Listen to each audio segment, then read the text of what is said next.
जय हिंद प्यारे साथियों, कैसे हो आप सभी। उम्मीद करता हूं दोस्तों बहुत ही बढ़िया हो गए। तो दोस्तों आज आपको मैं इसी वीडियो में जो दोस्तों आज का पेपर हुआ है आपका, यानी दोस्तों 30 जून का फर्स्ट शिफ्ट का एनालिसिस कराने वाला हूं जीके जीएस का।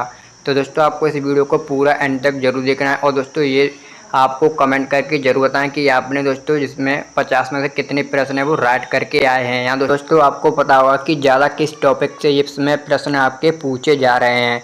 तो दोस्तों मैं बता दूं सबसे पहले आपको जो दोस्तों आपका वायुसेना से आपके 3-4 प्रश्न आए हैं। कितने दोस्तों 3-4 प्रश्न आए हैं आपके वायुसेना से। और दोस्तों जो आपकी सेकंड शिफ्ट थी उसमें दोस्तों नौसेना से आपके भी 2-3 प्रश्न आप पूछे गए थे। तो दोस्तों आपकी जो होने वाली शिफ्ट है उनमें दोस्तों मुझे लगता है ज़रूर दोस्तों आपके जो इंडियन आर्मी से संबंधित प्रश्न है उसमें 2-3 प्रश्न जरूर आने वाले हैं। तो दोस्तों आप इस वीडियो को पूरा एंड तक जरूर देखना है। तो चलिए दोस्तों बिना किसी देरी के वीडियो को शुरू करते हैं। आपका पहला प्रश्न है वायुसेना की स्थापना कब हुई थी। यानी दोस्तों आपको बताना जो वायुसेना है उसकी स्थापना यानी दोस्तों जो एयरफोर्स बोलते हैं उसकी स्थापना कब हुई थी।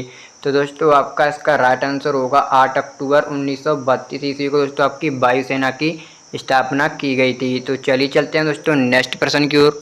आपका अगला प्रश्न है वायुसेना का दूसरा नाम क्या था। यानी दोस्तों आपको बताना है जो इंडियन एयरफोर्स है उसका दूसरा क्या नाम था। तो दोस्तों आपका राइट आंसर हो जाएगा option A royal Indian air force. यानी दोस्तों 1950 से पहले इसका नाम था रॉयल इंडियन एयरफोर्स। तो ये दोस्तों आपको पता होना चाहिए। दोस्तों मैंने आपको बताया था कि जो दोस्तों 30 जून की फर्स्ट शिफ्ट है उसमें दोस्तों 3-4 प्रश्न आपके एयरफोर्स से आए हैं। तो दोस्तों आपको देख लेना है कि आप कितने प्रश्न है वो राइट करके आए हैं। तो चलिए चलते हैं दोस्तों नेक्स्ट प्रश्न की ओर। आपका अगला प्रश्न है दांडी यात्रा कब शुरू हुई थी। यानी दोस्तों आपको बताना जो आपकी दांडी यात्रा थी वो किस सन को शुरू हुई थी। तो दोस्तों आपका राइट आंसर होगा ऑप्शन ए यानी दोस्तों 12 मार्च 1930 ईस्वी में आपकी दांडी यात्रा शुरू हुई थी। कहाँ से दोस्तों साबरमती आश्रम से, जिसमें दोस्तों आपको तो होगा 240 किलोमीटर की दूरी तय की थी। कितनी दोस्तों 240 किलोमीटर की दूरी, जिसमें दोस्तों आपके 24 दिन लगे थे। कितने 24 दिन। और दोस्तों जो आपकी थी मतलब दांडी यात्रा इसमें कितने लोग शामिल थे महात्मा गांधी के साथ, ये दोस्तों आपको कमेंट करके जरूर बताना है। तो चलिए चलते हैं दोस्तों नेक्स्ट प्रश्न की ओर। आपका अगला प्रश्न है निम्नलिखित में से तबला वादक कौन है। यानी दोस्तों आपको बताना है कि जो ऑप्शन दिए गए इसमें से तबला वादक कौन है। तो दोस्तों आपका राइट आंसर हो जाएगा ऑप्शन बी जाकिर हुसैन। यानी दोस्तों जो जाकिर हुसैन है वो तबला वादक हैं। ये भी दोस्तों आपका प्रश्न फर्स्ट शिफ्ट में आया हुआ है। और दोस्तों जो आपके उदय शंकर है आपको पता होगा ये कथकली से संबंधित है। किससे? कथकली नृत्य से, जो दोस्तों आपका केरल का शास्त्रीय नृत्य है। तो चलिए चलते हैं दोस्तों नेक्स्ट प्रश्न की ओर। आपका अगला प्रश्न है उदय शंकर का संबंध किस नृत्य से। यानी दोस्तों मैंने अभी आपको बताया था जो उदय शंकर जी है उनका संबंध किस नृत्य से है। तो आपका राइट आंसर होगा दोस्तों ऑप्शन ए कथकली। यानी दोस्तों जो कथकली है वो आपको पता होगा, मैंने भी आपको बताया केरल का शास्त्रीय नृत्य। और दोस्तों केरल के शास्त्रीय नृत्य दो, एक तो मोहिनी अट्टम है, एक दोस्तों आपका कथकली, ये दोस्तों आपको याद रखना है। तो चलिए चलते हैं दोस्तों नेक्स्ट प्रश्न की ओर। आपका अगला प्रश्न है नीति आयोग के अध्यक्ष कौन है। यानी दोस्तों आपको बताना जो नीति आयोग है उसके अध्यक्ष। तो दोस्तों आपका राइट आंसर हो जाएगा ऑप्शन सी नरेंद्र मोदी। यानी दोस्तों जो नीति आयोग होता है उसका जो दोस्तों वर्तमान में प्रधानमंत्री होगा देश का, वही दोस्तों इसका अध्यक्ष होता है। इसकी स्थापना आपसे पूछी है तो आपको पता होगा दोस्तों 2015 में इसकी स्थापना हुई थी नीति आयोग की। तो चलिए चलते हैं दोस्तों नेक्स्ट प्रश्न की ओर। और दोस्तों आप देख रहे होंगे आपको सेम टू सेम वही प्रश्न मिल रहे होंगे जो दोस्तों आपकी फर्स्ट शिफ्ट में आए हुए प्रश्न है आर्मी की में। तो आपका अगला प्रश्न है राष्ट्रीय युवा दिवस कब मनाया जाता है। यानी दोस्तों आपको बताना जो राष्ट्रीय युवा दिवस है वो कब मनाया जाता है। आपका दोस्तों इसका राइट आंसर होगा ऑप्शन सी 12 जनवरी को दोस्तों आपका राष्ट्रीय युवा दिवस मनाया जाता है। और तो चलिए चलते हैं दोस्तों नेक्स्ट प्रश्न की ओर। आपका अगला प्रश्न है अमेरिका के उपराष्ट्रपति कौन है। यानी दोस्तों आपको बताना है अमेरिका के उपराष्ट्रपति हैं वो कौन है। तो दोस्तों आपका राइट आंसर हो जाएगा ऑप्शन ए जेडी वेस। यानी दोस्तों जो जेडी वेस है वो अमेरिका के उपराष्ट्रपति हैं। क्योंकि दोस्तों ये प्रश्न इसीलिए आया है जो दोस्तों जेडी वेस थे वो भारत की इन्होंने यात्रा की थी, ये भी आपको पता होना चाहिए। और दोस्तों डोनाल्ड ट्रंप आपको पता होगा ये वर्तमान में अमेरिका के राष्ट्रपति हैं। तो चलिए चलते हैं दोस्तों नेक्स्ट प्रश्न की ओर। आपका अगला प्रश्न है किस देश को थंडर और बोल्ट कहा जाता है। यानी दोस्तों ऐसे भी पूछा जा सकता था आपसे किस देश को थंडर भूमि कहते हैं। तो आपका राइट आंसर होगा दोस्तों ऑप्शन ए भूटान। यानी दोस्तों भूटान उसे थंडर भूमि के नाम से जाना जाता है। तो चलिए चलते हैं दोस्तों नेक्स्ट प्रश्न की ओर। आपका अगला प्रश्न है वर्तमान में बिहार के सीएम कौन है। यानी दोस्तों आपको बताना है कि वर्तमान में जो बिहार के मुख्यमंत्री हैं वो कौन है। तो आपका राइट आंसर होगा ऑप्शन ए नीतीश कुमार। यानी दोस्तों जो बिहार के वर्तमान में मुख्यमंत्री हैं वो नीतीश कुमार हैं। और दोस्तों अगर मैं आपसे वही बात करूं एम के स्टालिन, तो दोस्तों आपको पता होगा जो एम के स्टालिन है वो तमिलनाडु के सीएम है वर्तमान में, और नायब सैनी दोस्तों आपके हरियाणा के हैं, और भजनलाल शर्मा आपके राजस्थान के हैं। जितने दोस्तों आपके राज्य से संबंधित सीएम और राज्यपाल हैं इनको याद करके जाना है। इनमें से दोस्तों आपका एक प्रश्न 100% आपकी परीक्षा में आने वाला है। तो चलिए चलते हैं दोस्तों नेक्स्ट प्रश्न की ओर।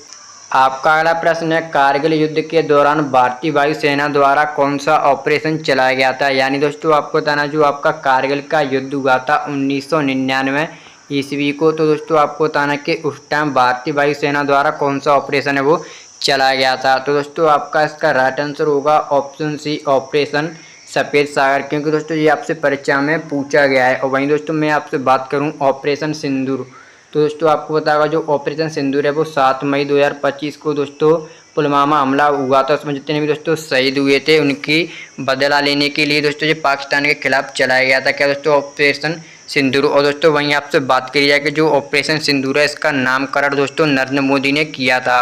और वहीं दोस्तों मैं आपसे बात करूं ऑपरेशन मेघदूत, तो दोस्तों आपको पता होगा ये आपका सियाचिन ग्लेशियर से संबंधित है। यानी दोस्तों जो सियाचिन ग्लेशियर है वो भारत और पाकिस्तान के बीच क्या है दोस्तों, एक विवाद है जो दोस्तों 1984 ईस्वी में चलाया गया था। तो चलिए चलते हैं दोस्तों नेक्स्ट प्रश्न की ओर।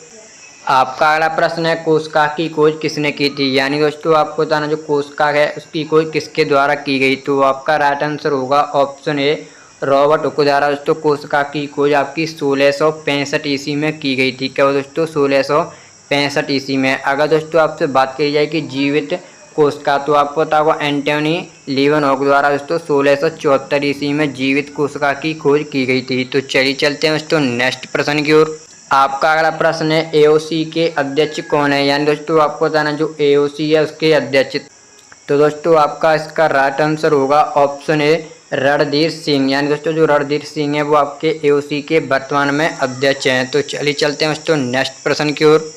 आपका अगला प्रश्न है, तमिलनाडु के मुख्यमंत्री कौन है। यानी दोस्तों आपको बताना कि वर्तमान में तमिलनाडु के मुख्यमंत्री, तो आपका राइट आंसर होगा दोस्तों ऑप्शन बी, एम के स्टालिन, जो दोस्तों आपके तमिलनाडु के वर्तमान में सीएम है। और दोस्तों योगी आदित्यनाथ आपको पता होगा कि ये यूपी के सीएम है वर्तमान में। तो चलिए चलते हैं दोस्तों नेक्स्ट प्रश्न की ओर। अगला प्रश्न है, निचले जबड़े में दांतों की संख्या कितनी होती है। यानी दोस्तों आपको बताना जो निचला जबड़ा होता है इसमें दांतों की कुल संख्या, तो आपका राइट आंसर हो जाएगा दोस्तों ऑप्शन ए, 16। और रंदंत अगर दोस्तों आपसे रंधक दांतों की पूछी है तो आपको तो होगा इसकी दोस्तों 4 होती है। कृतनक का पूछी जाए तो इनकी दोस्तों आपकी 8 होती है, ये दोस्तों आपको पता होगा। तो चलिए चलते हैं दोस्तों नेक्स्ट प्रश्न की ओर। आपका अगला प्रश्न है, बीज का अंकुरित होना क्या कहलाता है। यानी दोस्तों आपको बताना है जो बीज का अंकुरित होना है वो क्या कहलाता है। तो आपका राइट आंसर हो जाएगा ऑप्शन ए, अंकुकरण। तो चलिए चलते हैं दोस्तों अगले प्रश्न की ओर। आपका अगला प्रश्न है, श्वसन में सबसे ज़्यादा छोड़ी जाने वाली गैस कौन सी है। यानी दोस्तों आपको बताना जो श्वसन द्वारा सबसे ज़्यादा छोड़ी जाने वाली गैस, तो आपका राइट आंसर हो जाएगा दोस्तों ऑप्शन ए, नाइट्रोजन, जो दोस्तों आपकी 78% इसकी मात्रा होती है, कितनी 78%। और दोस्तों ऑक्सीजन की आपको पता होगा 21% मात्रा है। तो चलिए चलते हैं दोस्तों नेक्स्ट प्रश्न की ओर। आपका अगला प्रश्न है, त्वरण का एसआई मात्रक क्या होता है। यानी दोस्तों आपको बताना जो त्वरण है उसका एसआई मात्रक, तो दोस्तों आपका राइट आंसर हो जाएगा ऑप्शन ए, मीटर प्रति सेकंड स्क्वायर। और दोस्तों आपको जितने भी एसआई मात्रक हैं वो सभी को याद करके जाना है। चलिए चलते हैं दोस्तों नेक्स्ट प्रश्न की ओर। आपका अगला प्रश्न है, नाथुला दर्रा किस राज्य में स्थित है। यानी दोस्तों आपको बताना जो नाथुला दर्रा है वो किस राज्य में स्थित है। तो दोस्तों आपका राइट आंसर हो जाएगा ऑप्शन ए, सिक्किम में, जो दोस्तों आपका नाथुला दर्रा वो स्थित है। तो चलिए चलते हैं दोस्तों अगले प्रश्न की ओर। आपका अगला प्रश्न है, टेहरी बांध किस नदी पर स्थित है। यानी दोस्तों आपको बताना जो टेहरी बांध है वो किस नदी पर बना है। तो दोस्तों आपका राइट आंसर हो जाएगा ऑप्शन ए, भागीरथी नदी पर दोस्तों आपका टेहरी बांध बना हुआ है। तो चलिए चलते हैं दोस्तों नेक्स्ट प्रश्न की ओर। आपका अगला प्रश्न है, शरीर की सूक्ष्मतम इकाई। यानी दोस्तों आपको बताना है शरीर की सूक्ष्मतम इकाई क्या है। तो आपका राइट आंसर हो जाएगा ऑप्शन बी, कोशिका। तो चलिए चलते हैं दोस्तों नेक्स्ट प्रश्न की ओर। आपका अगला प्रश्न है, मनुष्य को सर्वाधिक ऊर्जा कहाँ से प्राप्त होती है। यानी दोस्तों आपको जो ऑप्शन दिए गए हैं आपको बताना है कि जो मनुष्य है उसको सर्वाधिक ऊर्जा कहाँ से प्राप्त होती है। तो आपका राइट आंसर होगा दोस्तों ऑप्शन बी, वसा से। तो चलिए चलते हैं दोस्तों नेक्स्ट प्रश्न की ओर। आपका अगला प्रश्न है, निम्न में से किसको सबसे कम जल की आवश्यकता होती है। यानी दोस्तों आपको बताना है कि सबसे कम जल की आवश्यकता किसे होती है? तो आपका राइट आंसर होगा ऑप्शन सी, खजूर को। तो चलिए चलते हैं दोस्तों नेक्स्ट प्रश्न की ओर। आपका अगला प्रश्न है, सरीसृप वर्ग का अध्ययन क्या कहलाता है? यानी दोस्तों आपको बताना जो सरीसृप वर्ग होता है उसका अध्ययन क्या कहलाता है? तो दोस्तों आपका इसका राइट आंसर होगा ऑप्शन बी, यानी दोस्तों हर्पेटोलॉजी। दोस्तों आपका सरीसृप जो वर्ग है उसका अध्ययन कहलाता है। तो चलिए चलते हैं दोस्तों अगले प्रश्न की ओर। आपका अगला प्रश्न है, भोजपत्र किस पेड़ की छाल से प्राप्त होता है? यानी दोस्तों आपको बताना जो भोजपत्र है वो किस पेड़ की छाल से प्राप्त होता है? तो आपका राइट आंसर हो जाएगा ऑप्शन ए, बैटूला। यानी दोस्तों जो भोजपत्र है वो बैटूला पेड़ की छाल से प्राप्त होता है। तो चलिए चलते हैं दोस्तों नेक्स्ट प्रश्न की ओर। आपका अगला प्रश्न है, अस्थि में कौन सा प्रोटीन पाया जाता है? यानी दोस्तों आपको बताना जो अस्थि होती है इसमें कौन सा प्रोटीन पाया जाता है? तो दोस्तों आपको इसका आंसर कमेंट करके बताना है। दोस्तों मैंने आपके लिए प्रश्न छोड़ा है। तो चलिए चलते हैं दोस्तों नेक्स्ट प्रश्न की ओर। आपका अगला प्रश्न है, कवक विज्ञान के जनक कौन है? यानी दोस्तों आपको बताना जो कवक विज्ञान होता है उसके जनक कौन है? तो दोस्तों आपका इसका राइट आंसर हो जाएगा ऑप्शन ए, माइक कैली। यानी दोस्तों जो माइक कैली है वो कवक विज्ञान के जनक हैं। तो चलिए चलते हैं दोस्तों नेक्स्ट प्रश्न की ओर। आपका अगला प्रश्न है, विश्व में मलेरिया दिवस कब मनाया जाता है? यानी दोस्तों आपको बताना है विश्व में मलेरिया दिवस है वो कब मनाया जाता है? तो आपका राइट आंसर हो जाएगा ऑप्शन डी, 25 अप्रैल को दोस्तों आपका विश्व मलेरिया दिवस मनाया जाता है। तो चलिए चलते हैं दोस्तों नेक्स्ट प्रश्न की ओर। आपका अगला प्रश्न है, मानव त्वचा में पाया जाने वाला वर्णक कौन सा है? यानी दोस्तों आपको बताना जो मानव त्वचा होती है इसमें पाया जाने वाला वर्णक, तो आपका राइट आंसर हो जाएगा दोस्तों ऑप्शन बी, मेलानिन। और आपको पता होगा दोस्तों त्वचा का जो रंग होता है वो मेलानिन के कारण ही होता है। तो चलिए चलते हैं दोस्तों नेक्स्ट प्रश्न की ओर। आपका अगला प्रश्न है, कौन सा तत्व सूर्य में सर्वाधिक मात्रा में पाया जाता है? यानी दोस्तों आपको बताना है कि कौन सा तत्व है जो सूर्य में सर्वाधिक मात्रा में पाया जाता है? तो आपका राइट आंसर हो जाएगा दोस्तों ऑप्शन ए, हाइड्रोजन। तो चलिए चलते हैं दोस्तों नेक्स्ट प्रश्न की ओर।